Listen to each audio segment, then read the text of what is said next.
Order. Alex Ballinger to move the motion.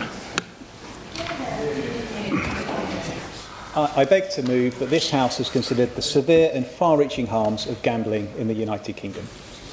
Mr Turner, it is a real pleasure to serve under your chairmanship, your premier chairmanship, I must say. I want to begin this debate by sharing a heartbreaking story of a young man whom we will call Ben.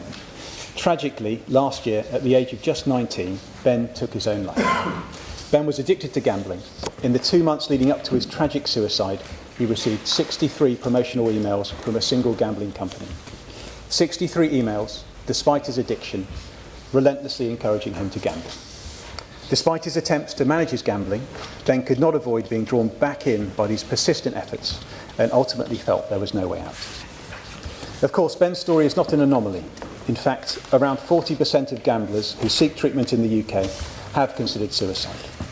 In 2023, the government's own National Suicide Prevention Strategy cited gambling as one of the 6 main factors linked to suicide in the UK.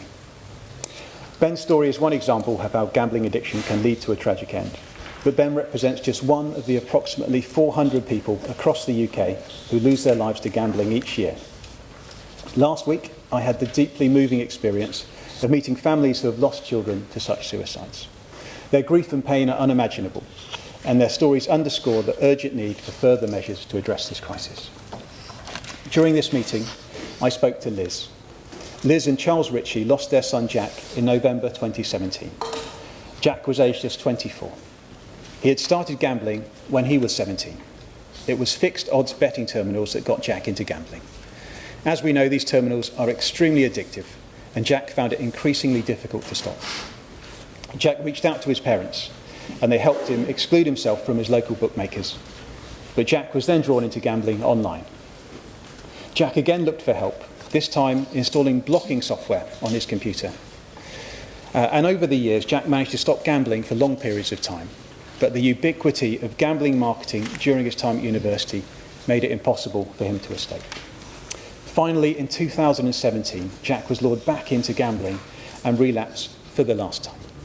At Jack's inquest, which found that gambling had led to his death, the coroner highlighted the inadequacy of gambling regulation and the poor state of information and treatment. Jack's parents have dedicated their lives to raising awareness of gambling disorders. His dad, Charles, is in the audience for the debate today. Every year, hundreds of people across the UK end their own lives because of gambling. But there are many whose lives are hurt in other ways, through mental ill health, soaring debts, family breakup and more. Of course. Thank my honourable friend for giving way, and thank you, Mr Turner. Pleasure to share. Thank you. Pleasure to serve under your chairmanship. Would my honourable friend agree with my perspective as a public health doctor that there is a need for population-level interventions? There is ample evidence of a need for stronger policy and regulatory controls that protect public health and well-being and prevent harm. This is not simply a cultural pastime for people or a leisure facility. It is an addiction and needs to be addressed appropriately. Alex Ballinger. Thank you to the member for intervening, and I would wholeheartedly agree with a population approach. It is appropriate in this case, particularly considering the number of people that are harmed and the NHS expertise in this area. So thank you.